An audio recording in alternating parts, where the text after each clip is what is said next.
Hello, friends. Hi, this is Dr. Tirath Gill.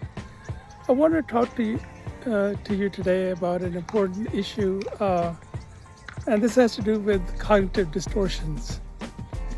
Cognitive distortions are our biases that rush to incorrect conclusions, and we take those conclusions to be valid, and because of the distortion, they cause emotional injury and cause us to feel ill, and the opposite of well.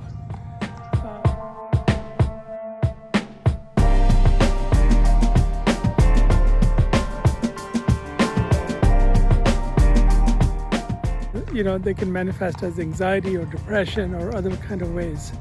So, they're not innocuous. The thoughts that go on in your head, in everybody's head, they have tremendous import and effect on our feeling state, our mood state, and our level of happiness.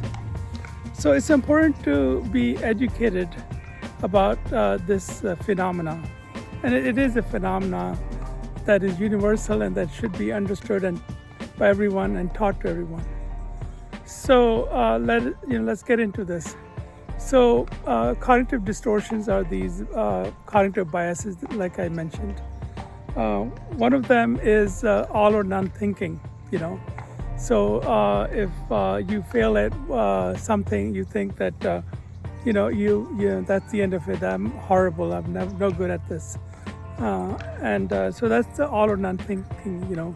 Just because you fail once, that you collapse and you say that you don't, you're a loser.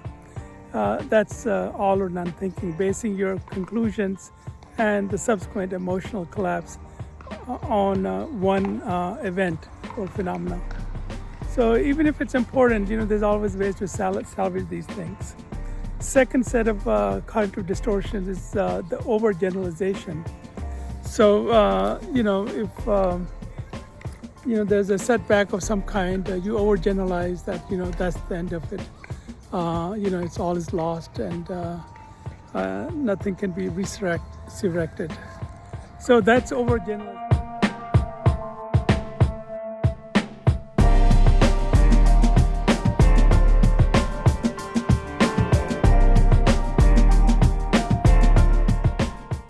And often it's wrong.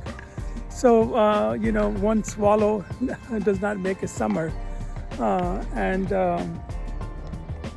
So wait till you get overgeneralized about stuff, because you often will be wrong.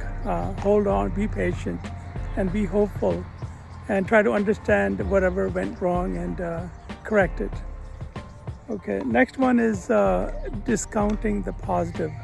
So if someone praises you, says, "Oh, you did that really well," and you said, "Oh, anyone could have done it," and you just kind of like have this imposter syndrome that you feel like you don't deserve the accolade or the praise. So that's also a cognitive distortion on your part, and you're robbing yourself of some satisfaction, happiness, and instead creating a sense of worthlessness and reinforcing that. The sting must be there, that if you cannot feel it. But you tell yourself, correct your distortion and feel the appreciation and be grateful that people appreciate you.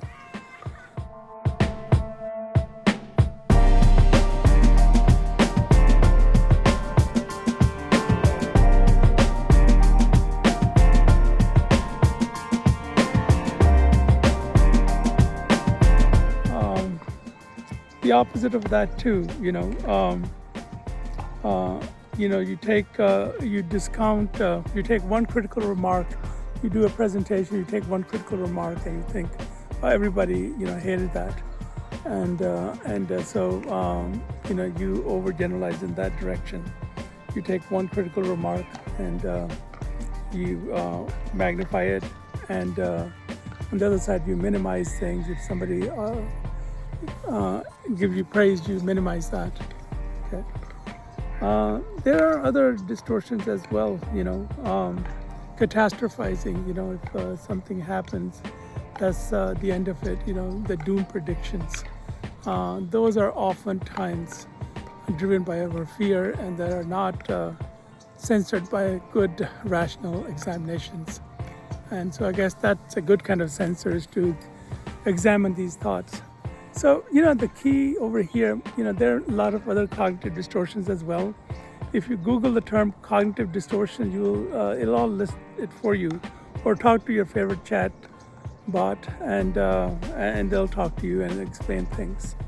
But at a human level, I want you to understand that as a psychiatrist, that this is the common cause of emotional pain for a lot of people. And the most effective therapy that we have is called cognitive behavioral therapy. So implying cognition by correcting these cognitive distortions, and by correcting the cognition, then that will affect the behavior. Also, behaviorally, you train the patient to examine their thoughts. Therapy, that's become therapeutic. The cognitive work of examining your own thoughts, having that metacognition, becomes the therapy, is the therapy, and is enduring source of strength and healing. So you should learn about it and get into it further. So anyway, it's a nice evening, nice pleasant evening, and this is life. This is good life, Their families and with kids and looking at the ducks on a pond, people walking their dogs. This is what good life is. I guess I'm blessed. So anyway, you can feel blessed in any place. It's a matter of attitude as well. So feel blessed. Thank God for what you have, and pay attention to these cognitive distortions that I just mentioned. There's a lot of value there, and you'll benefit. You'll emotionally benefit from examining these and correcting any distortions that you see in yourself. In fact, keep a notebook, and anytime you feel unwell, anxious or depressed, write down the feeling, and write down the thought behind that feeling, and examine that thought, and see, is it true? Am I magnifying? Am I minimizing? Am I catastrophizing? Am I discounting? Look at all of those things and correct that distortion, and keep a diary, and then examine it and meditate upon it. And this will be a sure path to your strength and well-being in the future. All right, take care. Bye-bye.